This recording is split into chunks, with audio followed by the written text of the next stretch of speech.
الفاتحة. أعوذ بالله من الشيطان الرجيم. بسم الله الرحمن الرحيم. الحمد لله رب العالمين الرحمن الرحيم مالك يوم الدين إياك نعبد وإياك نستعين اهدنا الصراط المستقيم صراط الذين أنعمت عليهم غير المغضوب عليهم ولا الضالين.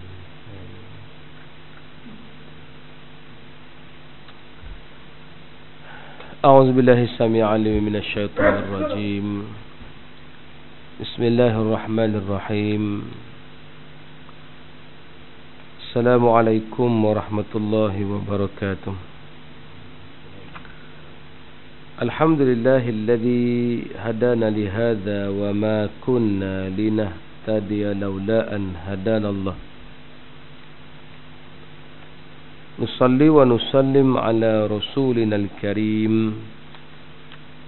وعلى آله وصحبه أجمعين. أما بعد فيا عباد الله اتقوا الله. أوصيكم ونفسي بتقوى الله فقد فاز المتقون.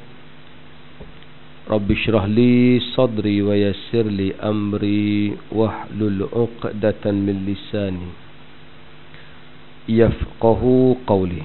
ربنا زدنا علما وارزقنا فهما.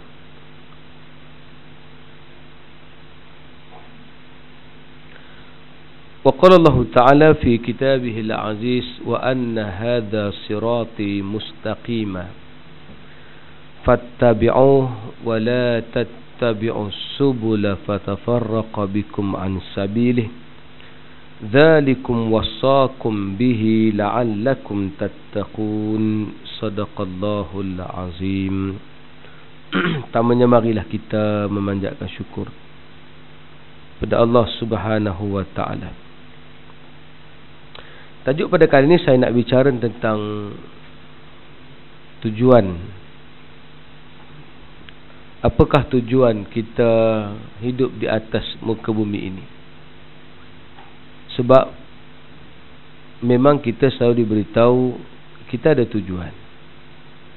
Tapi berapa ramai yang tidak nampak tujuan untuk dia berada di atas muka bumi Allah Subhanahu wa taala.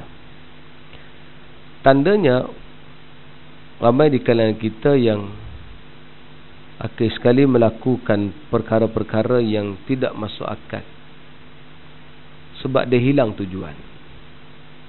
Daripada hidup elok-elok dia bunuh diri, daripada mendapat kemewahan yang Tuhan bagi, lepas dapat dia tak tahu nak buat apa dengan kemewahan tu sebab dia tak tahu apa tujuan harta. Bila dia hidup mengasingkan diri pada orang, kononnya dengan itu dapat mengelakkan daripada bertemu dengan orang-orang yang nak ambil kesempatan ke atas dirinya. Akhir sekali dia hanya mengasingkan diri, lalu dia tidak ada berkawan. Akhir sekali dia duduk dalam keadaan berseorangan,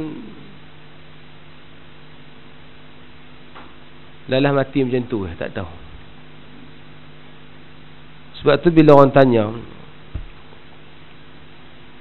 kenapa Amerika tidak pernah takut kepada Jepun? Walaupun Jepun memiliki teknologi yang sangat canggih, sistem robotik yang dia buat sampai boleh adaptasi kehebatan otak manusia kepada robot. Neuron-neuron yang ada dalam otak manusia ni boleh transfer ke robot.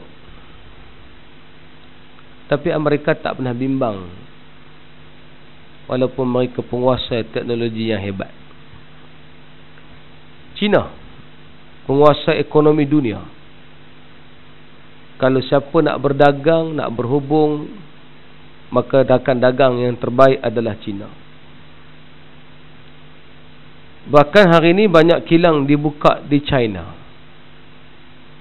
Hatta kilang Apple pun ada di China.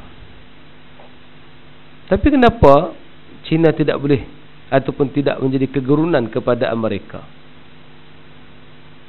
Sebab mudah ya, mereka tidak ada matlamat akhir, walaupun matlamat mereka nak kaya. Maka ultimate kepada matlamat yang dikehendaki, kemuncak kepada matlamat yang dikehendaki oleh orang-orang Cina, tak kiralah di mana saja, adalah nak kaya. After rich, lepas kaya, tak ada kaya. Jadi sebab tu kita tak pelik tengok orang Cina yang kaya pun tak tenang juga. Sebab tu kita bercakap ni bukan soal berkenaan dengan kaya atau miskin, datang kuliah atau tak datang kuliah, solat atau tidak solat. Kita bercakap ni adalah soal apa matlamat kita. Di situlah sebenarnya Allah jadikan manusia penuh misteri. Dan kalau manusia tidak dibimbing oleh Allah Subhanahu Wa Taala, dia tak jumpa matlamat dia. Dia mencari-cari apa matlamat dia. Dia akan cari-cari, aku ni nak buat apa Sebab tu kita tengok hatta orang yang hebat macam Steve Jobs, sebelum dia tahu matlamat hidupnya untuk buat sebuah sistem yang canggih terhadap perkomputeran, dia sendiri tak tahu apa matlamat hidupnya, mencuba pelbagai kaedah, masuk pelbagai agama, nak cari matlamat. Kita duk kata Gautama Buddha, pengasas kepada Buddha, dia sendiri mencari matlamat hidup. Apa dia nak dapat dengan matlamat hidupnya? Pergi beruzlah, tinggalkan makan dan minum, buang keluarga sebab nak cari sesuatu. Sekali dia dapati bahawa matlamat hidupnya adalah untuk mengabadikan diri kepada Tuhan. Tapi tak jumpa juga, sebab dia tak jumpa Allah yang betul. Tiba-tiba kita dilahirkan sebagai Muslim, awal-awal diterapkan matlamat kepada kita. Setelah sampai 7 hari sebelum itu, lah beranak-beranak dia terus diberitahu tinggal kita. Kalau boleh cakap pasal Melayu, adik ada Allah tau, Allah yang layak disembah. Adik ada Tuhan yang akan menjaga adik. Adik kena berbakti kepada Allah. Itu maksudnya. Allahu Akbar, Allahu Akbar, asyhadu an la ilaha illallah, asyhadu an la ilaha illallah, asyhadu anna Muhammad Rasulullah. Itu sebenarnya kata-kata bukan tujuan untuk azan sangat. Itu adalah kata-kata nak beritahu matlamat hidup anda itu. Pertama, Allah itu maha besar untuk didaulatkan. Tiada Tuhan disembah melainkan Allah. Tahu Tuhan saja tak jadi, mesti mengakui dan pasrah kepada Allah. Wa anna Muhammad Rasulullah, ada Nabi yang harus diikuti. Itulah jalan dia. Sebab dia akan timbul pertanyaan, dah ayah suruh ikut Allah, baik saya dia ikut dah, tapi nak ikut jalan mana? Jalan Nabi Muhammad SAW. Asyhadu anna Muhammad Rasulullah, asyhadu anna Muhammad Rasulullah, hayya ala salah. Maka mari kita berbakti pada Allah, tunjuk dengan solat. Tapi Islam tak suruh solat saja, hayya al falah, Islam suruh juga bawa kejayaan. Allah Akbar, Allah Akbar, ingat semua untuk Allah yang Maha Agung. La ilaha illallah, puncak hidup kita, tiada Tuhan disembah melainkan Allah. Patut itu. Tapi saya rasa tak ada ayah-ayah bersyarah tak. Maksud saya pun tak bersyarah tak. Pegang anak azannya, cuba pegang-pegang tu, terus kita syarah. Wahai anakku, kau ada Allah yang Maha Besar. Buat gitu ni nampak dia ni bersiapa?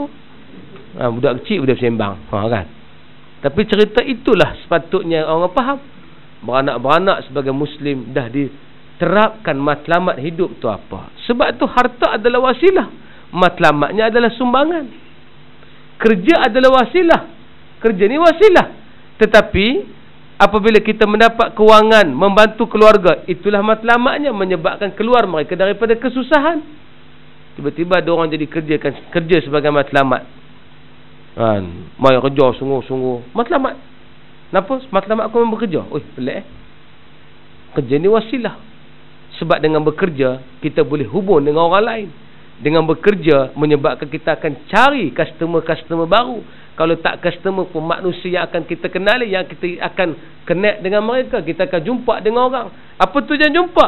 Adakah sekadar cukup sedangkan kita ada serampang 3-4 mata? Adakah cukup hanya memperkenalkan kami pada Exxon Mobil? Tak.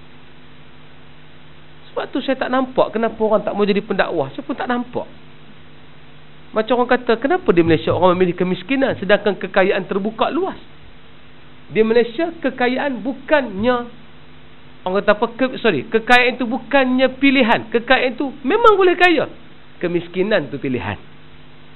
Kenapa miskin? Anda dan kita pilih untuk jadi miskin. Miskin. Macam hari ni kita bekerja, dakwah itu bukan pilihan, memang kena buat. Dah jumpa dengan orang, ada customer ni dihantar pergi kursus sampai ke Jerman. Bukanlah makna pergi Jerman terus jadi mubalik Islam. Assalamualaikum wahai orang-orang di Jerman. Tak payahlah jadi gila lagu tu. Tapi kawan-kawan, maklumat yang boleh dapat di sana dia bawa balik semula. Sebab lepas ni kita dihantar lagi.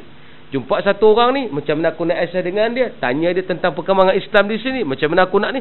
Itu matlamat dia. Kerja itu menjadi wasilah untuk agama berkembang. Tapi berapa ramai orang yang ada fikir macam tu. Bagi dia sudah cukup selesa. Time rehat, boleh pergi belakang tu sikit, isap okok 2 batang. Nampak bertenang sungguh daripada isap okok tuan-tuan. Oh, muka mutmainah semua. Sampai tengah isap. Tak pernah saya jumpa muka setenang itu tuan-tuan. Tak kata apa. Sebab tu kuliah ni orang tak minat. Pasal manusia tidak diberikan apa matlamat dia hidup di atas muka bumi. Dia kadang-kadang lost. Cuba tengok orang yang sudah veteran, memiliki kekayaan yang banyak, kereta sampai 4-5 biji. Dia tak tahu nak buat apa. Saat-saat start kereta ni, keluarlah sat, unduk-unduk balik, masuk dalam balik, tu start kereta ni.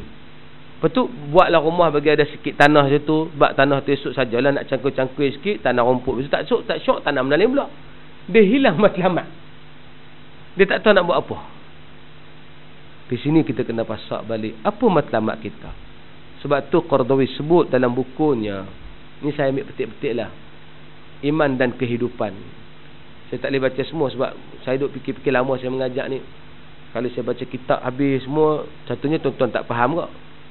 Yang keduanya, dia jadi macam tajuk tu melompat-lompat. Jadi saya pilih tajuk yang saya rasa sesuai untuk dia baca. Jadi senang sikit bila orang tanya, kami dah baca banyak kitab lah.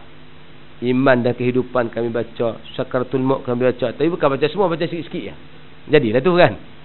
Jadi dalam bab ini, kata Qardawi, orang beriman nampak tujuan dan jalan yang akan ditempuh. Itu jadi seronok kita.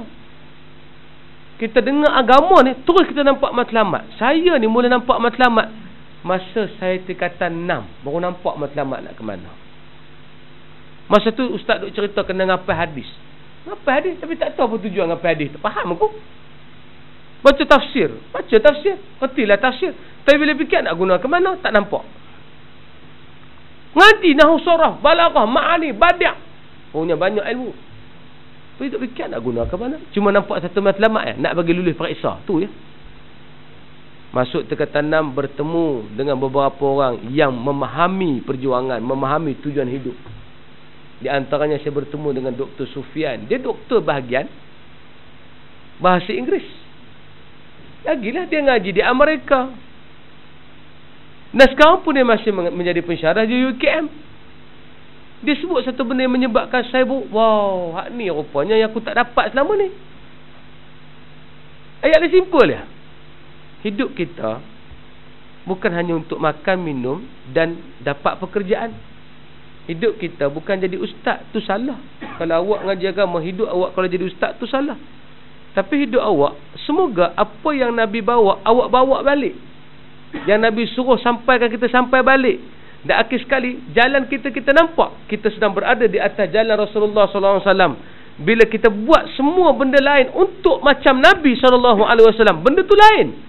Saya bahasa Inggeris, tapi saya gunakan bahasa Inggeris untuk dekati orang, tarik orang kembali pada agama. Saya dengan dia berada di atas jalan Nabi, kita sama-sama menuju ke syurga Allah. Nampak terus.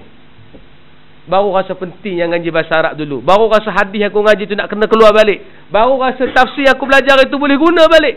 Setera budak ngaji agama pun hilang matlamat, tambah yang tak baca hadis lagi hilang matlamat. Jadi hak ni yang kita sebut balik, bahawa Qardawi kata nampak tujuan nak ke mana. Yang kedua, jalan mana nak tempuh. Kita tahu dah jalan mana kita nak pergi.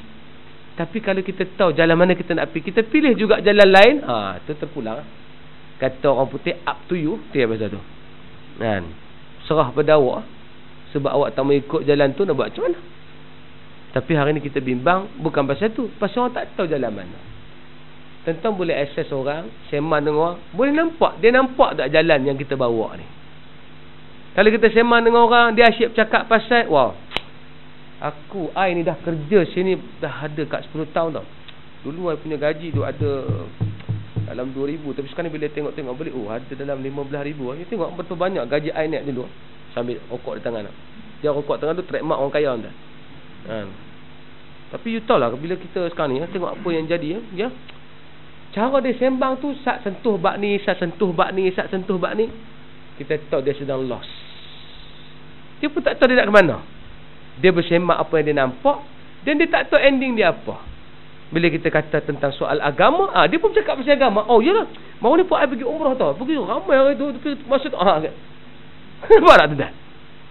Kita boleh tahu orang tu pergi umrah kerana ada tujuan, atau pergi umrah kerana orang pergi umrah. Baru ni I pergi, kami naik satu kereta mahal tu, GMC. Sini tak ada kereta tu. Kita pergi dalam 5 kandang 7 orang, kita naik GMC masa tu, adalah. Dapat pula masjid dekat, hotel dekat masjid tau. You tahu tak, I tak perlu langkah tu, I esok je dapat masuk masjid. Nampak? Nampaklah tentang cerita apa. Jadi bila itu cerita dia, kita nampak, oh dia ni hilang matlamat, dia tak tahu nak ke mana. Yang tu. Sebab tu kata Qardawi, orang Islam nampak. Sebab dia kata orang yang tidak beriman dalam perjalanan hidupnya tidak nampak tujuan yang terang dan sentiasa ragu-ragu di setiap persimpangan jalan. Jalan dia bersimpang siur. Dia tak nampak. Saya ada kawan duduk satu taman Panai Indah. Saya duduk lalu tak pergi rumah dia tu. Tengok rumah tu banyak tahun dah. Saya rasa kat 10 tahun dah saya tengok rumah tu pada 5 tahun gitu lah. 5 atau 10 tu tak ingat, tapi lama lah. Rumah tu cantik tapi tak ada siapa duduk. Saya tanya rumah tak ada orang duduk. Dia kata tak ada ustaz. Tapi kawan tu kerja renovation. Kadang-kadang dia pindah pintu balik ni. Dia tak puas hati pintu balik ni, dia tak pintu balik ni pula. Esok dia kambih pintu balik ni. Lepas tu 3 bulan lagi dia rasa pintu ni tak sesuai, dia tak pintu balik ni pula. Lalu dia pindah balik pintu tu tak tahu orang. Duit banyak tak tahu nak buat apa. Jalan bersimpang siur, tak reti. Nak derma takut hilang, nampak tak? Nak bagi ke orang, wah cari penak-penak pasal mau kasih orang, nampak tak? Ni. Kalau kita pun lebih kurang gitu juga, wah takkan asyik minta derma je. Kita ni susah payah nak masuk syarikat ni payah, dia senang-senang yang hulu tangan minta derma. Apa bro? Kalau jenis tu bro lah. Ni dia. Dia tak nampak matlamat nak ke mana.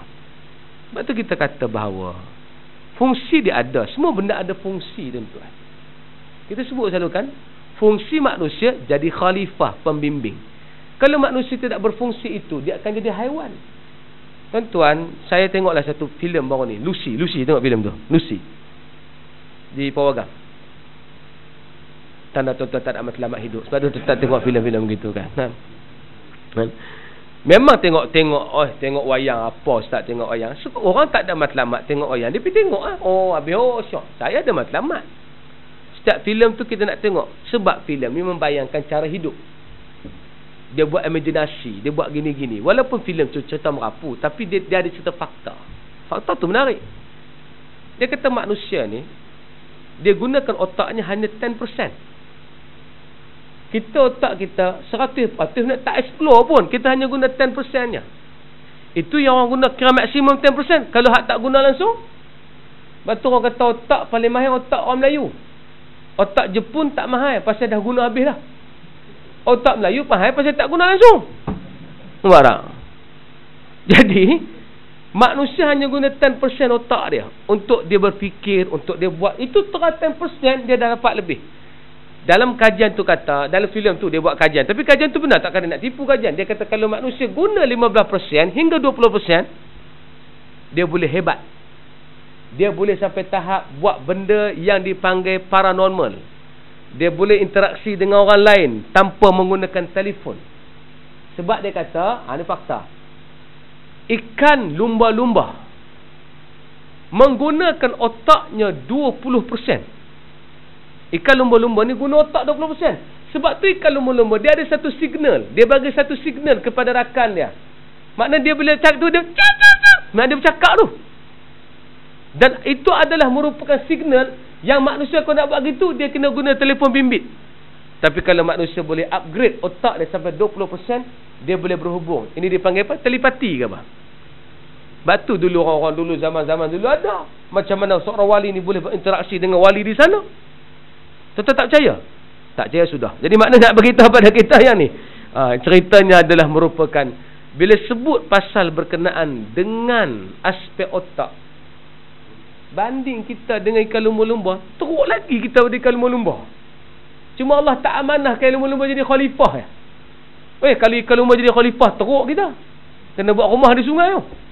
Nampak tak? Nak bagi tahu pada kita, itu yang Allah jadikan. Jadi sebab tu kurang-kurangnya adalah matlamat. Sebab tu orang yang dia cuba cari matlamat, dia akan mula jadi baik.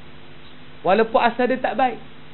Mula-mula dia ada kepentingan politik, tapi bila dia ada susun matlamat dia akan nampak matlamat. Saya minta maaf cakap, setakat ni saya nampak orang dulu yang agak nampak macam musuh pada agama, tapi lama-lama dia jadi orang yang dekat dengan agama.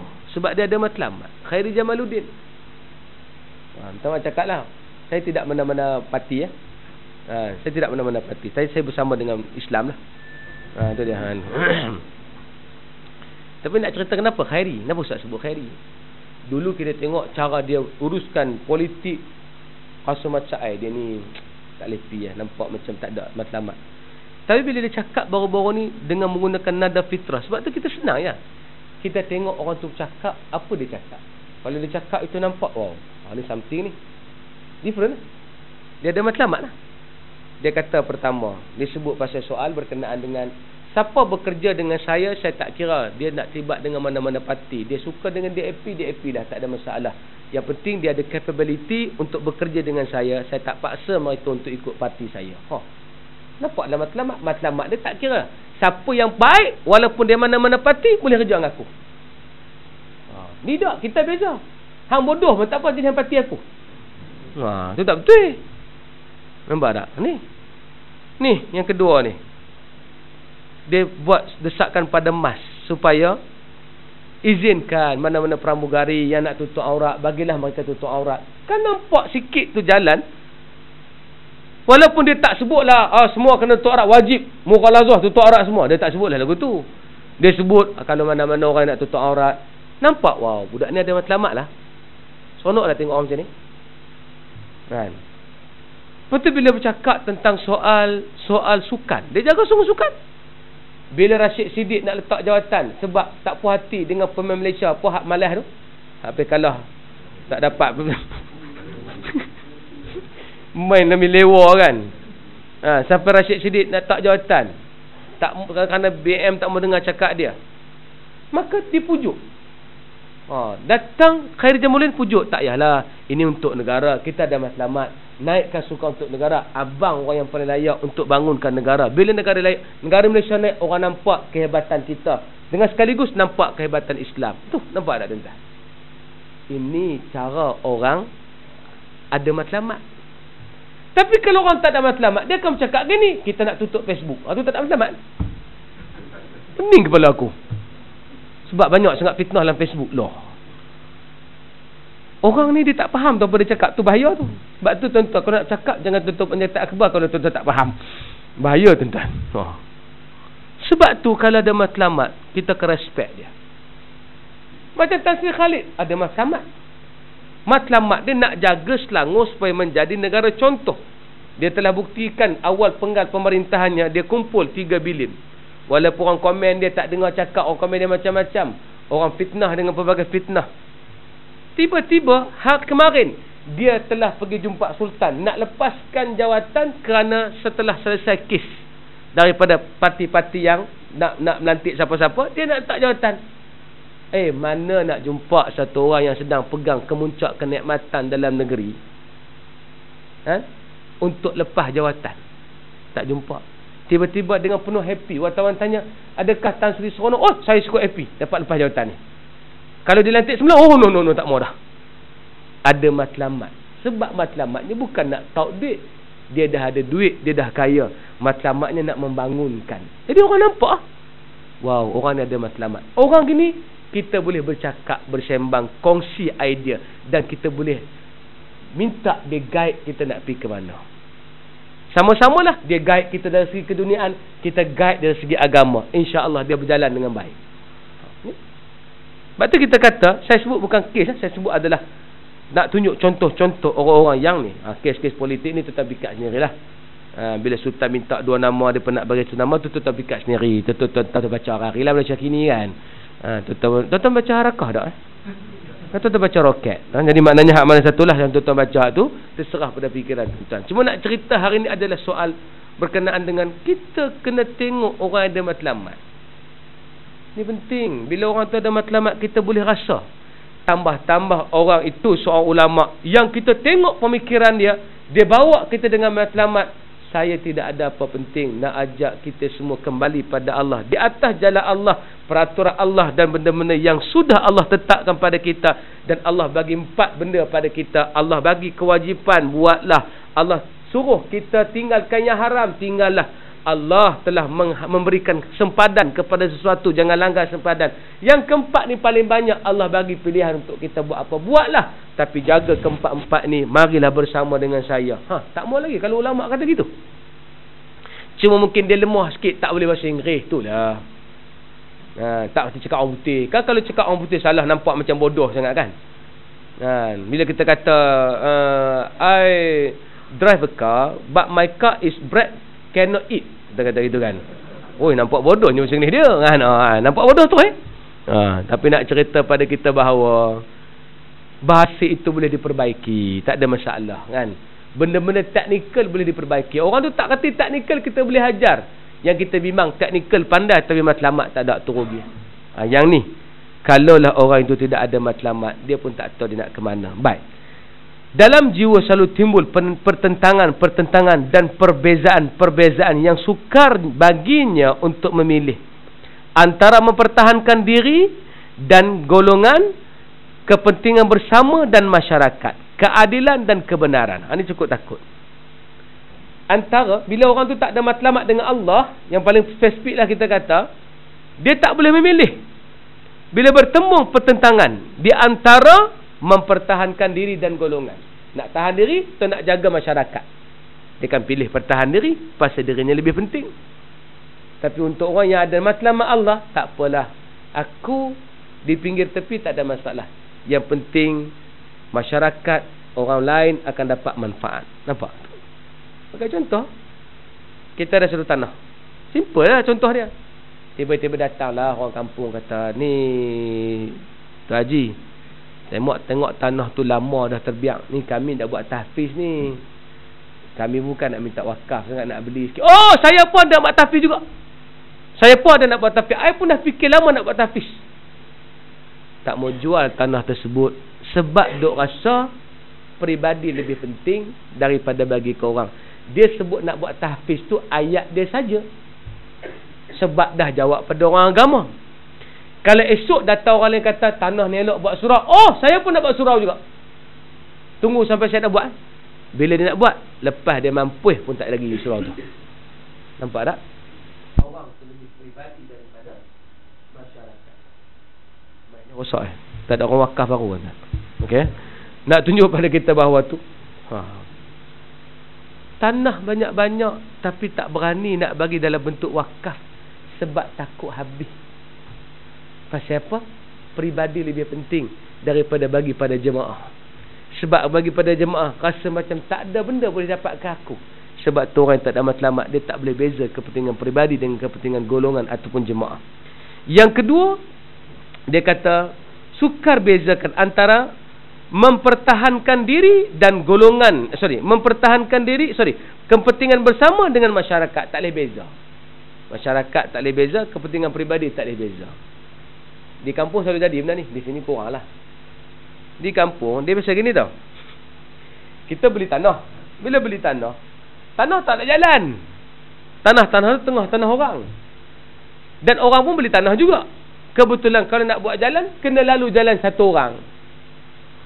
Kawan ni sampai kesudah tak mau bagi tanah dia untuk buat jalan. Sedangkan kalau dia bagi sikit tanah, bukanlah banyak sangat pun, 5 kaki ya untuk lebar. Panjang tu sepanjang tanah dia lah. Tak banyak mana pun.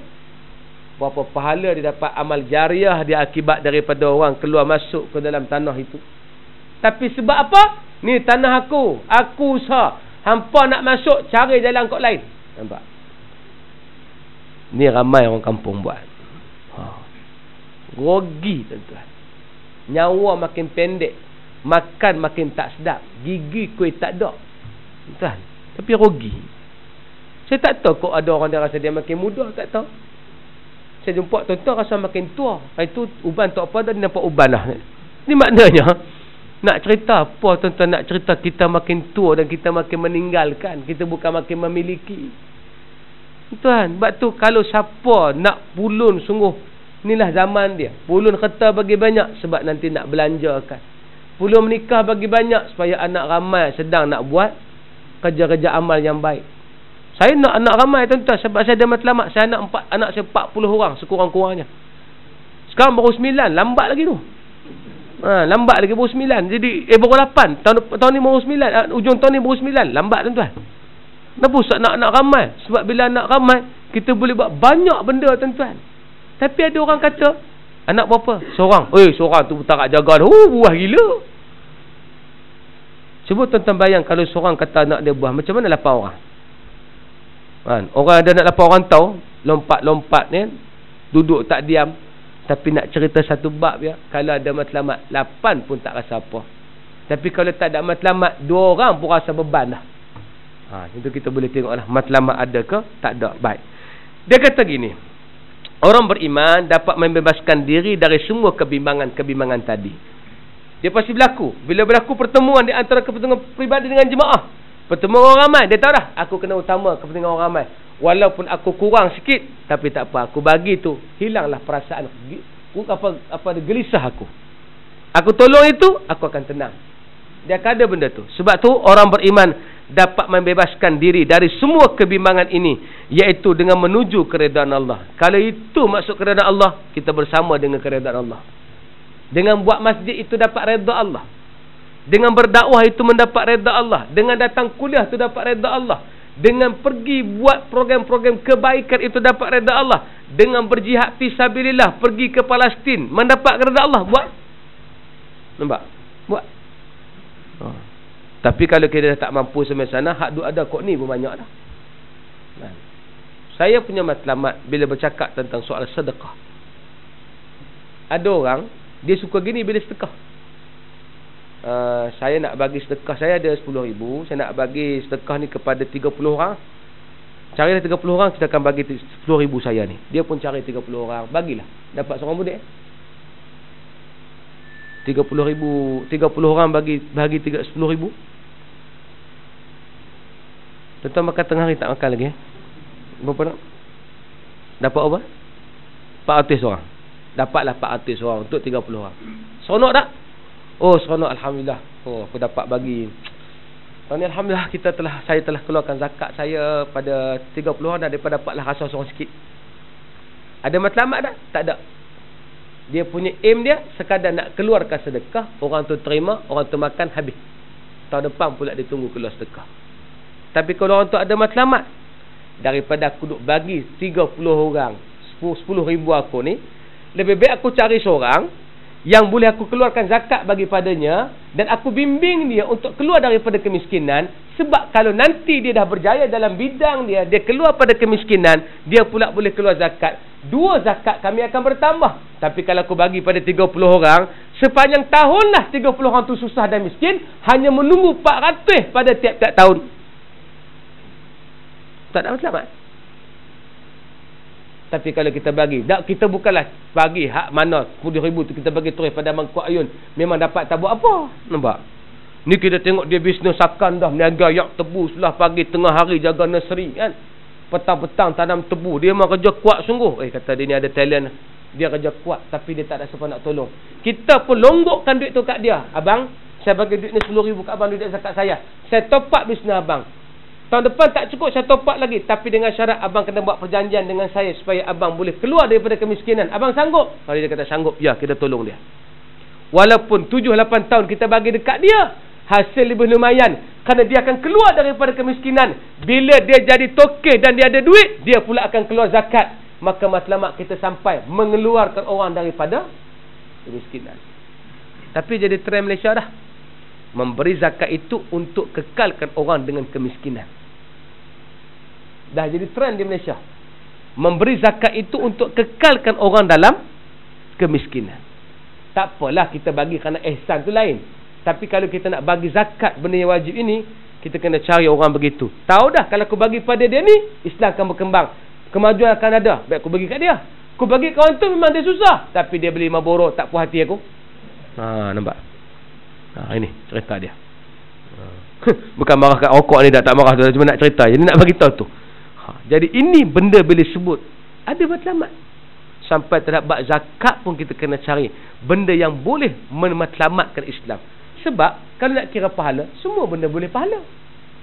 Orang yang beriman tak ada matlamat, dia akan cari tempat yang boleh menyebabkan impact lagi hebat daripada hanya berfikir tentang soal pahala. Contoh, bagi duit ke Palestin, memang boleh pahala, sebab tak boleh pahala. Tapi duk bagi, siaplah sebuah masjid di Palestin. Masjid yang rakyat Malaysia bagi tu, Israel bom pula baru ni. Tahun depan kita kumpul lagi. Bagi. Buat masjid pula. Tahun sekali lagi, Israel bom pula. Mana lebih penting? 300,000, 400,000. Kita buat macam tu. Dengan kita bagi kepada mana-mana pusat pendidikan agama di tempat kita, yang boleh melahirkan ramai lagi ulama, yang boleh menggerakkan semangat jihad untuk hantar orang-orang supaya faham penderitaan Palestin. Tapi kalau cakap gini, orang kata ustaz macam tak apa setuju yang bagi duit ke Palestin. Payah pula. Tak. Macam bila saya sebutlah boykot. Saya kata nak boykot, biarlah berpada-pada. Mana boleh ustaz boykot kena buat sungguh-sungguh. Tak pada-pada pun hang tak faham dah, macam mana nak bercakap dengan aku. Kan? Sebab hari ni kan orang tengah boykot McDonald. Tuan-tuan boykot McDonald? Tuan-tuan tak boykot. Tuan-tuan, saya di antara orang yang memberi kempen begini. Boykot pun okey, alhamdulillah, tanda alert kepada urusan di Palestin. Yang tak boykot pun okey, tak ada masalah. Sebab boykot dengan tidak boykot ini khilaf di kalangan ulama. Ada ulama mengatakan boleh boykot. Ini bukan masalah Israel, ini masalah McDonald. McDonald bukan Israel. Kena faham tu. Cuma sebab ada orang kata dia ada hubungan dengan Israel. Hubungan lagu mana saya tak tahu. Kok puak menakang, kau nak menakang saya tak tahu lah. Tapi dia berkata ada hubungan. Kita ambil lah yang kata ada hubungan tu. Ada hubungan dengan Israel. Maka jom kita boykot McDonald. Sebab nanti biar jangan duit sampai ke Israel. Sebab bila duit tak sampai di Israel, mereka tak boleh beli peluru untuk tembak orang di sana. Okey, kita pun boykot. Syukur alhamdulillah. Yang ambil tindakan boykot sangat kemas dan beriman. Teruskan, tak ada masalah. Tetapi pihak yang mengatakan tak perlu boykot adalah kelompok yang berpandangan begini. Sebab ulama bagi pandangan, la darar wa la dirar. Apabila nak buat satu tindakan, jangan timbulkan kemudaratan yang lain. Nak tolak satu mudarat, jangan datang mudarat yang lain. Maksudnya begini. Ya, boykot McDonald boleh menyebabkan duit tidak sampai ke Israel. Katalah benar duit sampai ke Israel. Menyebabkan duit tidak sampai ke Israel. Tapi masa yang sama, ada orang-orang Islam yang turut buat franchise dengan McDonald. Dan pekerja-pekerja 90% adalah orang Islam. Menyebabkan yang terkesan adalah orang-orang Islam tersendiri. Jadi, macam kata orang, kalau kita nak berikan tekanan pada Israel, jangan sampai orang-orang Islam sendiri pun terkena tekanan tersebut, sedangkan mereka tak bersalah. Jadi ada pihak yang tidak setuju dengan boykot. Jadi pendapat boykot ni khilaf. Faham tak tuan-tuan? Tak faham? Macam nak marah kan, macam tak apa setuju kan. Dia gini. Macam saya sebut dululah. Rokok tu khilaf di kalangan ulama. Betul tak tuan? Ada yang kata makruh, ada yang kata haram. Tuan-tuan pilih makruh ke haram? Tuan-tuan pilih makruh ke haram? Kakak-kakak tak apalah pilih yang haram, macam tak isap. Kan? Sudah tentu orang yang merokok akan pilih yang makruh. Lepas tu dia isap. Yang pilih haram, silakan. Tapi tak boleh orang yang mengatakan haram pergi tutuh orang yang kata makruh. Weh, hang tak tahu rokok haram, duk isap rokok ni bantu Yahudi. Lagi teruk. Nak cerita bahawa isap rokok itu khilaf. Tapi bukan nak kata saya suruh tuan-tuan isap rokok. Jangan salah faham tu. Dia dua benda yang berbeza, tuan-tuan. Sebab kita punya sikap mudah nak bagi faham. Bila ada khilaf, kita tak boleh bantah dan kata benda itu maksiat. Contoh saya sebut tadi. Orang sekarang suruh boykot produk-produk yang ada hubungan, kononnya ada hubungan dengan Israel, walaupun indirect. Contohnya yang ada apa dia? Nestle, betul tak? Jadi Milo termasuk dalam Nestle. Ada orang tengah kempen jangan minum Milo. Kita pun minum Milo. Dia main kata, "Hoi, minum Milo Yahudi." Jadi tak boleh kata gitu. Benda tu khilaf di kalangan ulama. Aku tak mau boikot, aku punya hal. Dan penting aku tetap tak setuju dengan orang membunuh di sana. Dan kalau kata Nestle bantu untuk pembunuhan di Palestin, tu tak betul lah. Sebab tak ada fakta, tak ada maklumat. Dan kalau aku boikot Nestle ini secara umum, menyebabkan semua orang tak guna Nestle, maka yang susah siapa dia? Orang-orang Islam yang bekerja di kilang Nestle di Rembau. Sebab Nestle yang ada di Malaysia ni bukan ambil daripada Israel, memang ambil daripada kilang di Rembau. Tak setuju dengan cara tu, tak apa, pakai boikot. Kita nak boikot, tapi jangan ekstrim. Pergi hentak kereta orang yang ada lambang McDonald, tu tak betul. Pecah cermin kawan tu pasal ada lambang McDonald. Ada paling jahat sekali, tuan-tuan. Dia geram McDonald, dia masuk tandas McDonald, dia buka ayak nak bagi McDonald bazir. Supaya McDonald bukan nak bayar air banyak, aku tetap tak makan McDonald, tapi aku masuk tandas, aku berak sini, padam muka McDonald, aku guna ayak, kena bayar bil. Ni jahat, tuan-tuan, ni jahat, ni ekstrim. Satu lagi buat kerja lagi bodoh. Bawa nasi lemak dengan teh tarik masuk McDonald, makan dalam McDonald, nak guna aircon dia. Nak bagi supaya McDonald rugi. Di Pulau Pinang, yang ni tak masuk akal lah, sikit tak masuk akal. Berceramah depan McDonald. Di Pulau Pinang dah tak ingat, tapi berceramah depan McDonald. Berceramah tu Tuhan kata, jangan masuk ke McDonald. Siapa masuk McDonald ini membantu Yahudi. Tu dia, tuan-tuan. Tak ada siapa masuk McDonald itu. Ni ekstrim. Dan yang paling kesian, pekerja-pekerja McDonald yang pakai baju McDonald dan bawa motor McDonald. Orang lalu tepi depa, orang pun buka tingkap, "Woi Yahudi!" Lagi teruk, nampak tak? Yang ni yang dikatakan tak boleh. Sebab tu kita kata, nak buat sesuatu mesti ada matlamat. Matlamatnya apa? Marah pasal apa? Kena apa? Tak setuju dengan mereka sebab apa? Itu kena kaji. Kalau betul dia ada hubungan sungguh dengan Israel dan benda itu benda directly, itu tak dikata apa, memang kita kena boikot sungguh. Tetapi nak boikot tu pula bertahap, iaitu pastikan orang-orang yang bekerja di McDonald daripada orang Islam dapat gantian lain. Sekarang Ramli baru nak bertindak. Tapi bila Ramli bertindak, habis kes ni orang makan balik McDonald, Ramli pula tak laku pula dah. Nampak tak? Jadi cerita ni Ramli kena konsisten buat benda ni, dia tak boleh tunggu isu. Ramli kena konsisten, bukan ambil kesempatan atas isu baru nak buka. Ramli kena buka franchise macam tu. Dia kena bagilah pada orang franchise. Kalau nak buka restoran Ramli, berapa jumlah dia kena bagi. Sebab itulah boikot yang sebenarnya. Saya setuju dengan boikot, tapi itu caranya. Tak mau minum Milo, mesti ada gantian pada Milo. Kita tak mau Biko. Sebab kalau kita ganti Biko, nanti Biko ada masalah pula. Katalah dia buat Biko bukan orang Islam punya juga, ada masalah, kita akan boikot Biko pula. Jadi ganti hak betul-betul Islam punya apa dia. Dulu dah ada nama Smilo. Dah ada Kokomat. Dah ada Tamar Koko. Dah ada. Tak ada siapa-siapa boikot, dia mati sendiri. Malah tuan-tuan. Tu problem dia. Sebab tak ada matlamat. Sebab tu saya kata, kalau ada matlamat, dia tahu aku buat ini bukan sahaja aku nak buat pahala, aku buat ini bukan saya nak ganti sebab marah pada McDonald, aku buat ini kerana inilah jihad yang boleh bantu Palestin. Sebab aku tolong Palestin hari ni, aku tak boleh ambil masa setahun 2 tahun, mesti 15 tahun 16 tahun, kerana orang-orang di Israel nak buka negara Israel tahun 48, berpuluh-puluh tahun mereka asaskan kekuatan untuk buat negara. Takkan boikot dalam masa 2 bulan jadi. Sebab tu kalau tak ada matlamat, kita dengan boikot, kita pun boikot. Dengan orang cakap Yahudi, kita pun cakap Yahudi. Tu. Kan? Tak boleh McDonald ni Yahudi. Oh. Tapi rokok di tangan tak Yahudi pula. Tu tak faham. Nampak anda. Oh. Aku pening tu. Kan? Jadi ceritanya nak bagi tahu kadang-kadang kena betul action. Bila ada matlamat betul lah.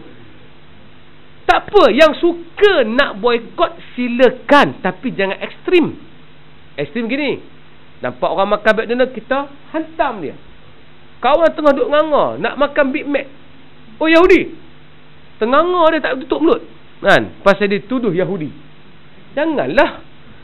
Aku tak makan sebab aku tak setuju dengan McDonald ni. Okey, no problem.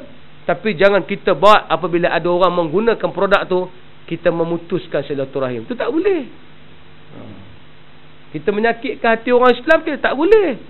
Maknanya boykot silakan, tapi jangan ambil tindakan yang tidak tepat dengan kaedah yang dibenarkan oleh syarak. Ini asalnya. Jadi sebab tu benda-benda inilah yang saya kira saya bagi dulu panduan pertama. Kita kena ada matlamat. Boykot sebenar adalah hancurkan terus McDonald dengan produk orang Islam. Sebab kita nak gini, bila kita ada produk yang betul-betul berkualiti dan sama taraf, orang-orang ni boleh ambil franchise daripada Islam. Sebab ingat, orang yang buka franchise McDonald, dia nak buka saja franchise itu, dia kena bayar 8 juta tu. 8 juta, ingat senang ke? Bila dia dah buat loan bank dan sebagainya, dapat 8 juta, dia nak dapat untung setelah 5 tahun. Jadi kita nak boykot dalam masa sekarang, jadi dia nak kena untung 5 tahun. Tapi kalau dia sudah beruntung, tapi dia dah ada produk lain, saya yakin kalau ada produk Islam yang sama hebat, orang tak kamit McDonald, orang kamit produk lain. Dulu ingat, ganti KFC, ingat tak? RFC, Radic Fried Chicken. Tuan-tuan pernah dengar nama? Kau tuan-tuan tak dengar nama tu? Radic Fried Chicken, syarikat yang boleh mengganggu gugat KFC. Tuan-tuan, sampai toke KFC pergi duduk depan Radic, tengok orang keluar masuk, dia sampai jumpa dengan Haji Ismail, nak minta semoga dijualkan share Radic ni kepada KFC. Sebab saingan terlampau sengit. Tapi tak ada apa-apa, KFC jalan terus, dia mati sendiri. Nampak tak tuan-tuan? Ni. Sebab tu kita kata, yang ni kita kena settle problem dulu sebelum cakap bab benda lain. Saya doakan Ramli akan terus maju dan dia boleh ganti. Dah lama kita nak burger. Sebab burger paling sedap burger Ramli, betul tak? Untuk taste orang Melayu, burger Ramli paling sedap. Pasal Ramli tu orang Melayu, orang Banjar. Jadi maknanya dia sudah tentu tahu apa selera orang Melayu. Burgernya burger Malaysian burger. Dia bukan American style.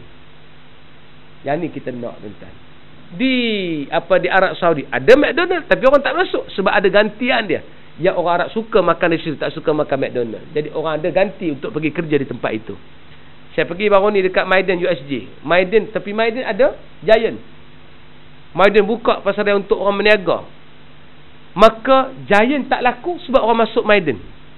Bila orang pergi Maidan, Giant tak masuk. Menyebabkan pekerja dalam Giant itu apply untuk bekerja di Maidan. Jadi ada alternatif. Kalau begitu okey. Ini matlamat. Kalau kita faham matlamat itu, insya-Allah. Sebab tu tolonglah tuan-tuan jangan cakap ikut sentimen. Kalau tuan-tuan rajin menulis pun janganlah. Ni kan ramai orang ni banyak yang komen kan. Duk buat dosa dengan komen je. Tak, yang saya paling bimbang tu bila komen-komen tak masuk akal tu. Ni bila berlaku kes Selangor ni, komen macam-macam. Aku geram betul dengan Haji Hadi ni. Dah pakai serban ketat, oksigen tak masuk. Nampak tak? Oh, ikut suka dia komen kan? Kan? Jangan komen tuan-tuan. Sebab kalau kita komen, kita tak tahu apa-apa, kita tambah dosa je. Kan? Aku ni tak faham betul lah. Dah tak faham, duk diam, duk cakap. Macam mana tak faham tadi kan? Ni dia. Jadi tuan-tuan jangan jadi orang tukang buat dosa. Ada WhatsApp bukan untuk buat dosa lah. Untuk kita tegur kawan dan melawak-lawak tu ya. Jangan serius sangat dalam WhatsApp. Kan? Kau rasa siapa jadi Menteri Besar Selangor sekarang ni? Aku nampak Azmi macam tak boleh ya. Kan? Aku nampak Kak Jijah macam tak pandai ya. Tak payahlah nak sebut-sebut benda tu semua. Dah tak tahu apa-apa, duk diam-diam. Nah, daripada sembang benda-benda yang boleh menyebabkan kita datang dosa, lebih baik kita duduk diam-diam. Lebih baik hantar gambar-gambar yang boleh menyebabkan tercuit hati kita. Tadi ada orang hantar gambar ulat panjang tu tak. Tu syok. Kemarin ada orang hantar, satu orang tu dia tak torah lah, dia masukkan cincin dalam zakar dia. Punya tak ketahuan tuan-tuan. Cincin dia dipotong oleh bomba. punya tak ketahuan. Itu maklumat yang sulit tuan-tuan. Jadi maknanya nak bagi tahu, kalau kita tak ada fakta, jangan kita bercakap lah. Tolong. Ini di antara benda-benda harus kita ambil faham. Jadi jom kita jadikan kita kelompok yang ada matlamat. Jadi cukup sekadar tu, insya-Allah. Innahu huwas samiul alim. Di tangan saya ni ada MP3 yang kawan kita bawa. MP3 30 orang. 29 orang ustaz. Siapa tak ada 30 orang ustaz yang berceramah daripada malam pertama tazkirah Ramadan sampai 29. Ni sajalah nostalgia Ramadan. Kan album nostalgia orang suka beli. Jadi maknanya ni nostalgia Ramadan lah. Jadi maknanya tuan-tuan boleh dapat di belakang. Harga RM10 RM10 kawan kita jual. Wallahu a'lam. Wallahu ta'ala a'lam. Assalamualaikum warahmatullahi wabarakatuh.